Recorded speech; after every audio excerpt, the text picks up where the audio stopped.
Well, again, thank you so much, Gerry, for your willingness to participate in the interview for the AAPT Centennial celebration. I'm 100% sure that your experience and insights will undoubtedly significantly contribute to this commemoration. So thank you so much.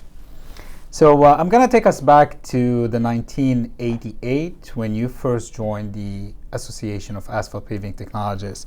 So if you don't mind sharing with me what initially sparked you and sparked your interest in joining AAPT.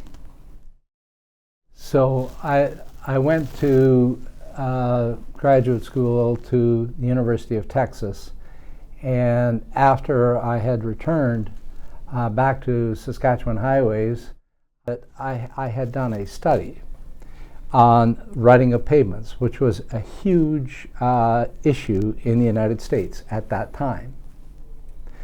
And in those days, I made a photocopy of it and I sent it down to Bob McGinnis down in Austin, Texas.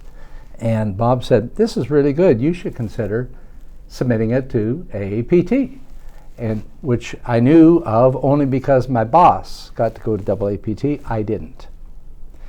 And so I did, and that was why I went to AAPT for the first time. It was based on Bob McGinnis's recommendation, but there was another piece to that as well, because what happened was the chief engineer said, I asked, can I do the presentation?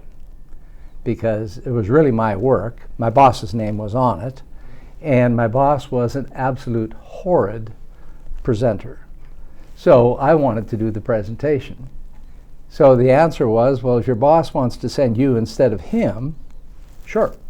Well, of course, that didn't happen. But what happened is Bob McGinnis said, I'll tell you what, there's 2 beds in a room. He said, I can only use one. So why don't you drive down to AAPT?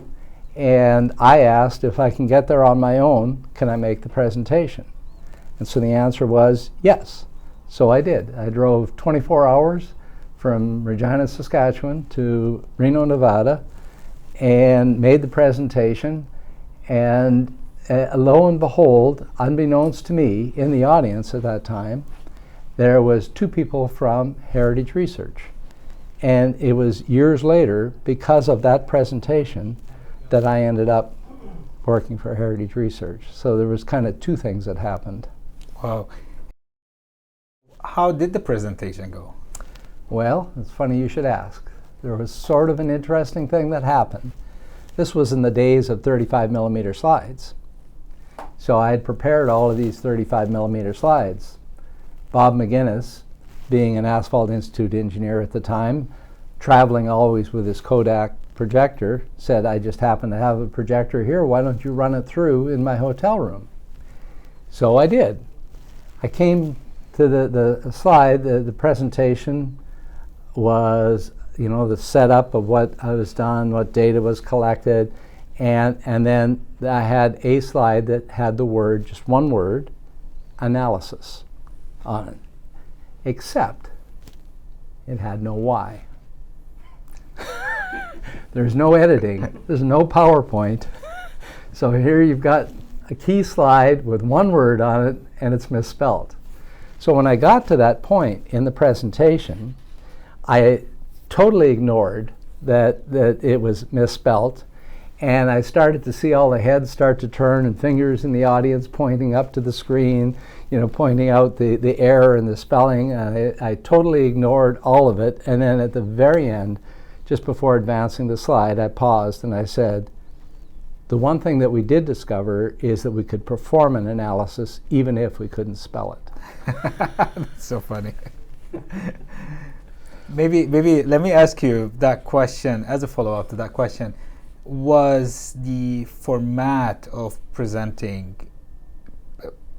maybe the presentation during that time, during the past annual meeting, was it similar to these days annual meetings? That means you get a certain amount of time to do the presentation followed by a discussion. Yes. Was it similar? So very similar, yeah. Can you remember, or can you share with us maybe an experience about AAPT is very well known for people lining up behind the mic right after a presentation and asking these tough, tricky, good questions that gets the best out of you and the research that you're doing. Did you face that? So there is only one question that I remember out of that presentation, and you will recognize the name of the questioner. His name was Jim Schrockman. And Jim got up to the mic and said a few things about the paper, and then had a technical question about VFA and how he thought that would never work, and that was, if you built pavements like that, they wouldn't last. Now, I didn't know Jim at that point. I sort of knew him, but I knew of him more than I knew him, and I just decided that it was my data. We had implemented the recommendations of the paper into the specifications for Saskatchewan highways, and everybody there was content with it. So if they were content with it, I was content with it, and that's basically how I answered the question. It's very interesting because it replicates the journey of a lot of people who start as students, start coming to AAPT because of their advisors or their mentors. They come to AAPT, they recommend, they come because they get that exposure, and then suddenly they become kind of hooked to AAPT and become active in AAPT and try to serve on the board and so on. I'm gonna fast forward us a little bit from 1988 to 2002, and that's when you served as a president for the association. So from a student or maybe entry-level worker to a president of the association, can you elaborate a little bit on your journey in becoming president of AAPT? So, technical associations, I think, play a very important role in in our lives, in our work, because they really are the place where ideas are presented and are accepted or rejected, but they are the forum where that happens. So I had already been involved in a Canadian association called CTAA, Canadian Technical Asphalt Association. It's often thought of as the sister organization to AAPT. And CTAA and AAPT have collaborated on various things over the years. They are similar organizations, albeit somewhat different. So I had been already on the board of CTAA, and I can't remember when I was president of CTAA. So it just seemed natural that AAPT, being an association where you can go to something like TRB, where there's a lot of asphalt information amongst others. You can go to ASCE, which has conferences. But if you want to really learn about asphalt, you go to AAPT. That is where the premier research on asphalt is presented. And that's where not only do you get to hear, because if it's just a matter of going to hear or getting the proceedings after the fact and reading the papers, you're missing part of it. If I can come to you as the author of a paper and say, hey, I'd really like to understand better, or I don't really think it works that way, or whatever my thoughts are, that interaction can help me form ideas and maybe spur things in your mind as well that continue to advance asphalt technology. So I would like to hear from you for the current generation and the upcoming generation. If you don't mind sharing with us, what has kept Gerry Huber coming back to AAPT every and each year and attending all these annual meetings and being involved with the association? So I think there's two things. And I think there's two questions in what you just asked. One is, why do I continue to be involved in it? But the second one is why should someone who's coming into the industry want to be involved in it? And the second question is an interesting question because of a leadership change in our organization, where I've had to defend the number of conferences that we attend and the reasons for attending them. In other words, why not just be a member of AAPT and get a copy of the proceedings? You have access to the papers online, you should be good to go. And the answer is that the interaction with those people who have experience in the industry, in the research, and the ability to interact with them and to get to know them, I think is invaluable as people go forward. And that's true whether you're going to go down an academic career, where you're going to get a PhD and teach. I think that's true if you work for an agency. On a technical area where you're setting standards for the agency, or let's say you're making recommendations into a standard setting organization like AASHTO. So for all those reasons, I think that someone who wants to know about asphalt should be a member of AAPT. Now, why am I interested in doing it? It's because of the people. And I would say as the years go on, that it becomes a little bit less the technology and a little bit more the people. And so the friendships that you make, and it's not just personal friendships, or it's not social friendships. It's not just social friendships. It's also the opinions that people have, and there will be times too when someone will present something, and you will know that there's someone else in the room who did some work 25, 30 years ago, and you can go to them and you can say to them that this is, what do you think about that, kind of thing. So it's great to hear the passion that Gerry Huber had, and to understand the reasons behind such a dedication to serve the organization, especially during your tenure on the board or being a president. So this brings me to this question: what has AAPT given back to Gerry Huber? I'm not certain that I have a very succinct answer to that question, because in some ways AAPT is part of, you can think of it as part of a DNA, as being involved in asphalt research, thinking about asphalt, thinking about problems that are happening, thinking about why things happen the way that they do, thinking about things that we can do to improve the performance of asphalt, is just part of what has been my life. And AAPT supports that. So it's hard to identify, well, AAPT did this for me and did that for me and did this other thing for me, so much as it is just part of the knowledge base, part of the experience that gets used in doing my job. So for the period between 1988 and 2023, we're talking about 35 years of being committed, passionate, very active member of AAPT. And thank you for doing that. Thank you for being a great leader and great example for a lot of people like us who are eager to serve the organization. My question to you is a lot of memories. Probably you have a lot of memories throughout these 35 years, whether through activities, events, symposiums, and so on. Can you share with me one memory or memorable event that you had at AAPT that you still remember until today? So I think the answer that I would give you to that, it's not specifically an AAPT event so much as it is something that happened at AAPT.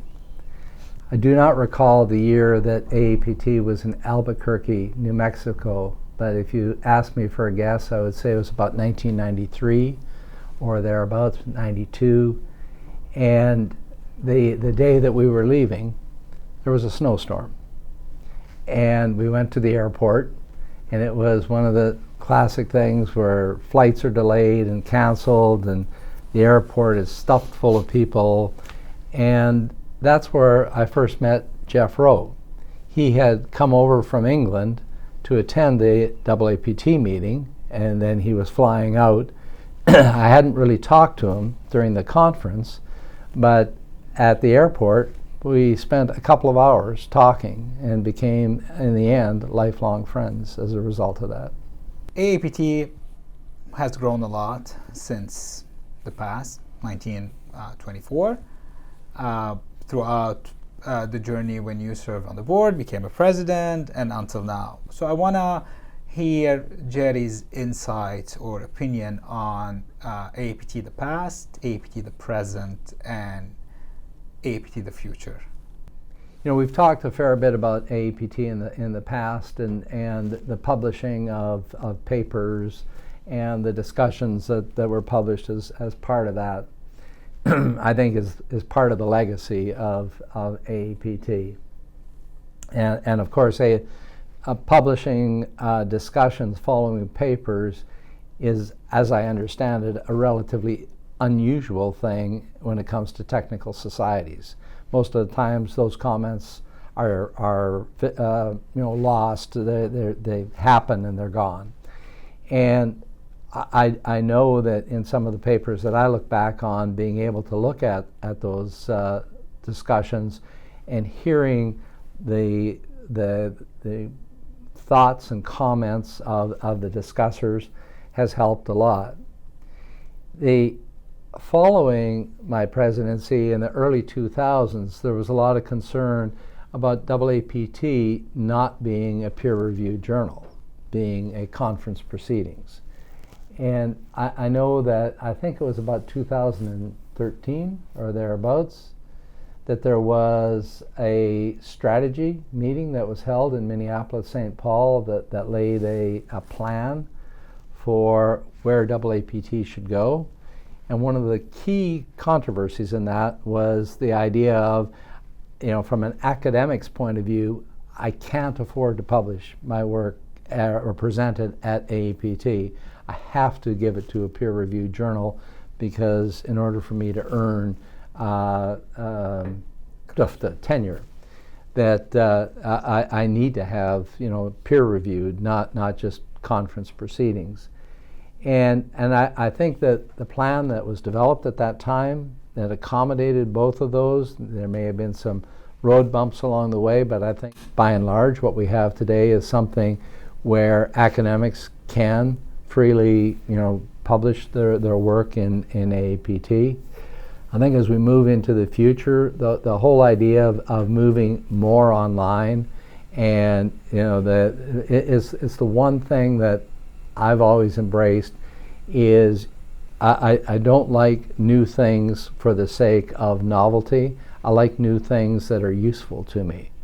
So computers and various devices over years and years ago, I used to carry a Macintosh Apple to work when I first bought my first one, when nobody else at work had a computer. Why? Not because it was something to brag about, but because it was a useful piece of equipment that I could use. That's what needs to happen with the online part of AAPT. And I'm hopeful that the current board and the future boards will pay attention to that. Yeah, I would like to remind our audience that AAPT's paper currently are being published as a special issue from TRR, the Transportation Research Record, which is the journal of the Transportation Research Board. So I'm going to take us back to the early 90s when the SuperPave Center got established in Indiana, and I assume it's in Indianapolis, and it was overseen by Rebecca McDaniel, may her soul rest in peace.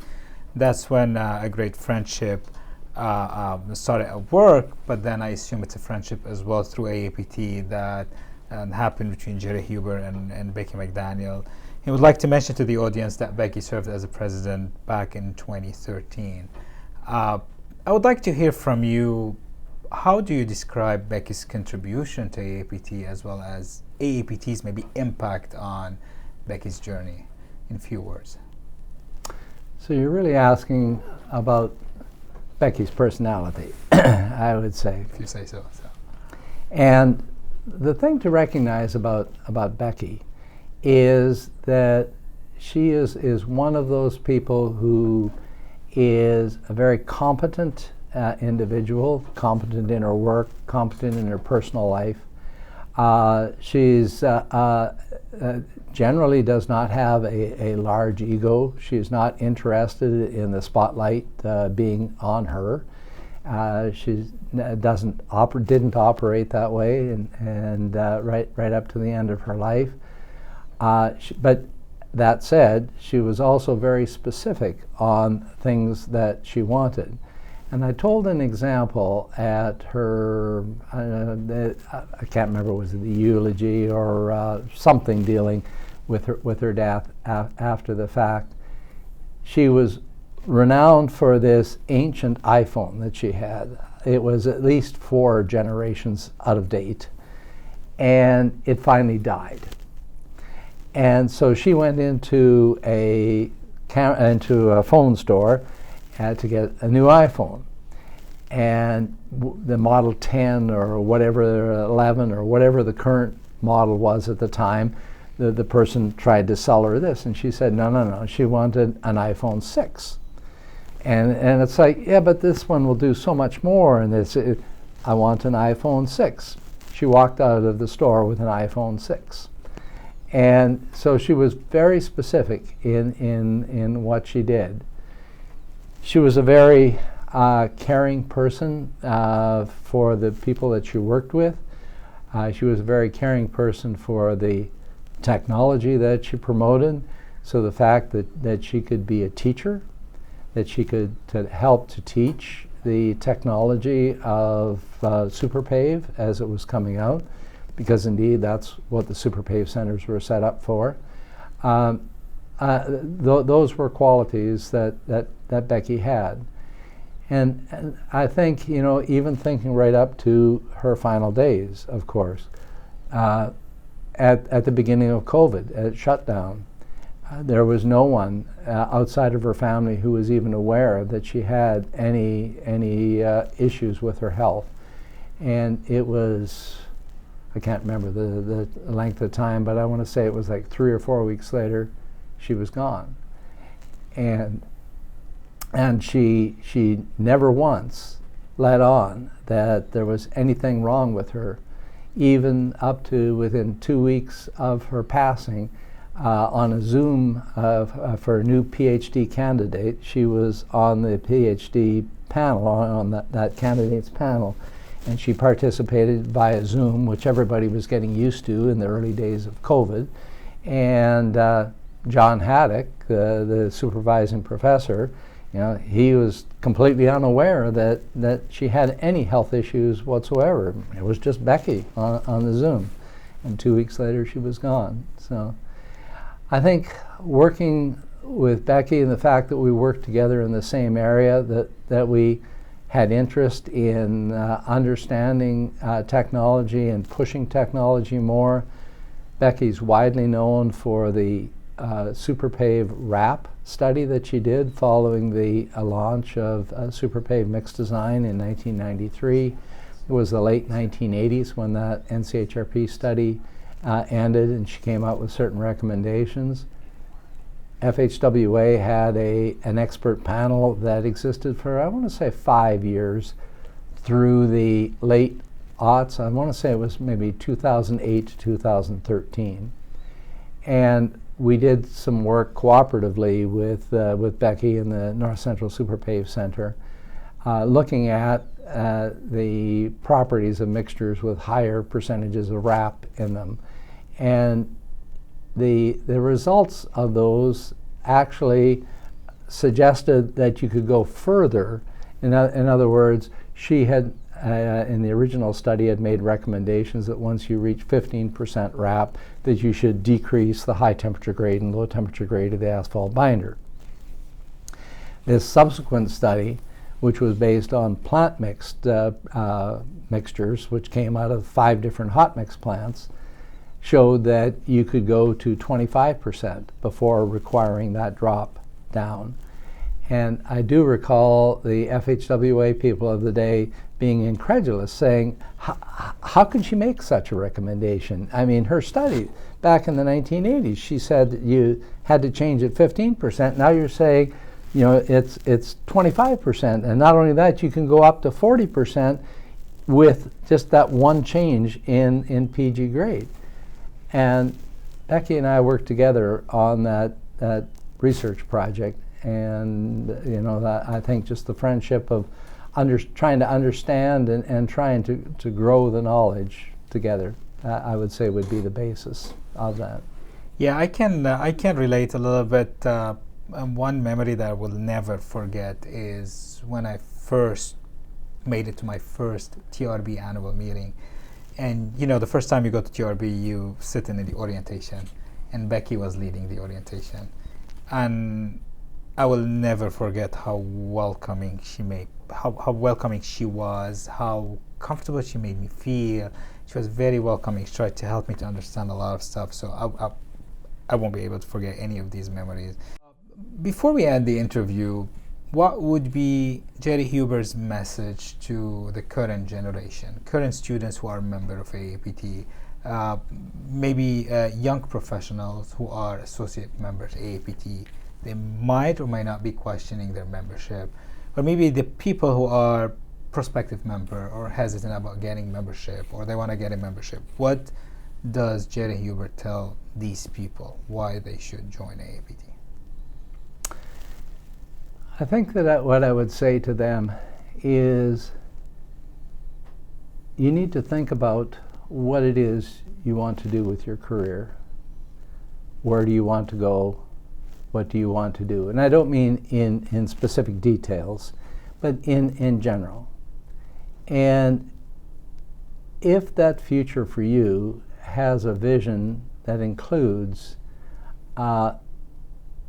increasing the boundaries of knowledge regarding asphalt, applying research that has been learned and discovered about asphalt, whether you be working for a university, an agency, a private company, that AAPT is the place that you need to go to learn about that asphalt technology. This is great to hear. Well, I want to thank you, Gerry, for your time again, for your willingness to sit with us and share with the audience all these great memories, insights about being members of AAPT, your journey through AAPT, from starting back in 1988 as a member till your presidency, till you now being a life member with AAPT. I thank you, and we look forward to celebrating the AAPT Centennial annual meeting with you in Chicago. I'm glad to have spent this time with you. Thank you. Thank you.